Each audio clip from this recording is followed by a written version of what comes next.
Hi guys, and welcome back to Match Fishing TV UK. You join me here in the garage doing a little bit of prep. I've got a few matches coming up across April and May, so now's the time. Done a few pleasure sessions recently, and it's just been nice to be out. The weather's dipped a little bit in temperature, but it looks like it's going to be a nice few weeks for me. Get those competitive juices going again and get out on the match scene. Now, what I'm doing at the moment is I'm trying to fix a problem that I've got. And this is something I've seen across the internet, and it's float tip colour.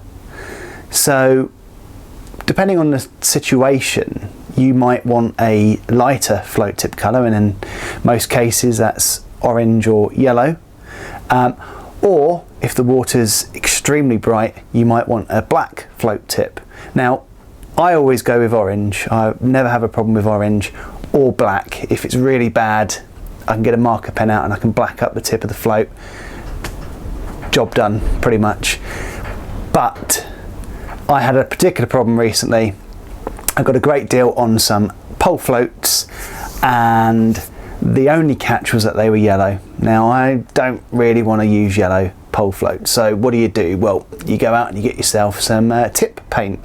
Now, looking online, I saw some Sensus, like in a Tipp-Ex bottle, tip paint, and it was £5 a bottle, and I thought, wow, that's incredibly expensive for what it is. What else can you use? I'd heard people talking about using nail varnish, so I thought, yeah, I'll go and get myself some nail varnish and have a look. And what I actually found was I found some perfect colours to do float tips, and they were 2 bottles for £5, and I know you can get them even cheaper.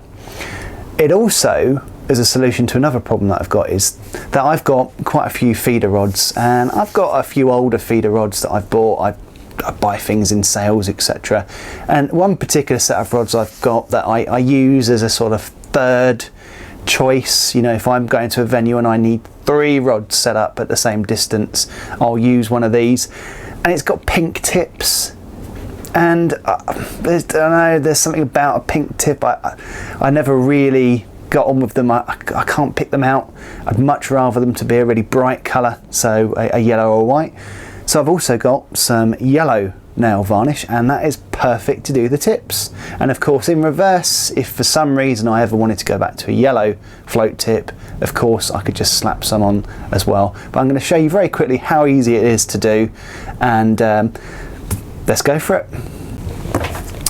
So I've got one of my yellow floats here, and it was a great deal on them, and as I said, the only catch was that they were yellow. And look, from what I read, it's more the sort of older anglers, maybe struggling with eyesight, that go for yellow tips. Like I say, I've always struggled a little bit to pick them out. That's probably just something for me, but I've always gone for orange tips. I'm comfortable using them, each to their own. But this is how easy it is. So I went and got some of this stuff. It's W7 nail varnish. Now, I was with my daughter. We were taking a wander around some shops, and I saw this stuff and I thought, crikey, that is the perfect float tip colour. Now, just to prove a point, I've done a couple before this. I will pick out an actual pre-painted orange float tip. So here's a pre-painted orange float tip. This is how it came. So this is the standard colours that the manufacturers used, and this is what I've painted onto this float. Perfect, absolutely perfect match. So what are you going to need to paint your float tips? Well, quite simply, obviously you're going to need some paint, so some nail varnish, and you're going to need something to put your floats in to dry. So I've got a little block off one of my workmates here that's got some holes in the top, so I can just nestle them in when they're done. And quite simply, unscrew your nail varnish, make sure there's not too much paint on the brush, and take your time. So I've got my yellow tip here. Try and do it so you can see it on the camera. Let's just start at the bottom. To be honest, it doesn't have to be a perfect job. You just have to make sure that you've not got too much paint on the tip, and that's going to drip down when you're done. Bit of a drip on the end there, so we'll use that. Just go around the tip there. As a painter and decorator would say, nice even strokes. This is great practice as well if your missus wants you to do her nails. Just make sure it's evenly applied. You don't want it too much paint on the tip. You don't want to be adding heaps of weight to the float, even though it's negligible what this will actually do.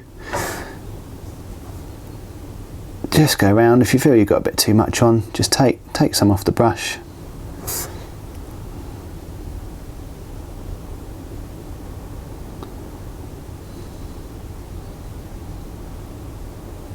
And there you have it.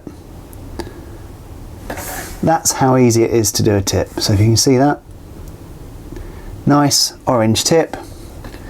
Whack it in whatever you've got to hold it while it dries. Job done. I've got another 20 or 30 of those to do, so I'm going to get on with doing that, and then I'm going to make my rigs up for the summer. So, you know, quite a lot of heavy rigs. But the other thing that I realised I could do, as I said before, is I've got some tips here, and these things are, I mean, they're quite bright, they're pink. I could leave them as they are, but for some reason I've always struggled to pick them up as well as I could. So I'll show you these underneath here. I also am not a big fan of just having the top section. I like a bit more indication. So what I could do with this is I could paint it orange, but my personal preference on a tip is yellow. So again, doing the same shop, got myself some yellow paint as well, and it's exactly the same method. Make sure you've got something to store them upright where you're drying them. So in this case I've got a bog roll here, which I can just plop the tip in afterwards and let it sit there and dry. So let's give this one a go. Again, make sure the bottle's had a good shake before you start doing this. But we'll get the tip on here. You might need a couple of coats with these, but it's not a perfect science at the end of the day. With the rod tips, it's just about being able to see it better. So you probably need a couple of coats, as I say, if you're going on to dark colour.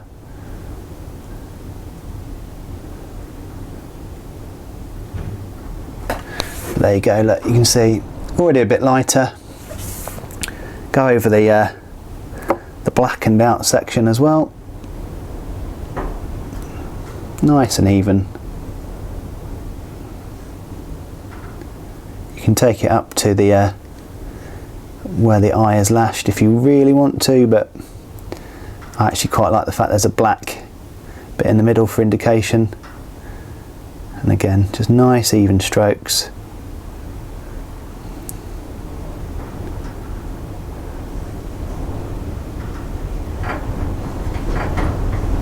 There we go. So that's the first coat there, got a big blob at the end there, so let's sort that out. Okay, it's not perfect now, but if I come back to that in a bit, be able to put a second coat on that, and maybe even need a third coat over the dark section, but will definitely improve my indication. And you know, it's just a personal thing, but I find that, funny enough, it's the opposite with the floats. When the floats are out there, I find the orange easier to pick up when it's a tip against the dark background, because it's really close. I guess it's nearsighted and long-sighted, I don't know. Opticians, tell me please if you're watching what it is, but when the yellow tip is a bit closer to me, so obviously it's never further than sort of 15 feet from your eye, I find it easy to pick up. So I'd have all yellow tips if I could. So there you go. Quick money saving tip from me there on the theme of recent videos, you know, saving yourself a bit of cash. But you know, if you're thinking about going and buying those really expensive nail varnishes from the tackle shops online, don't. Go and get yourself some of this. Hell, you might even have some in your house. You can raid your missus's makeup box if you really need to. That's all from me for today. Take care and tie lines.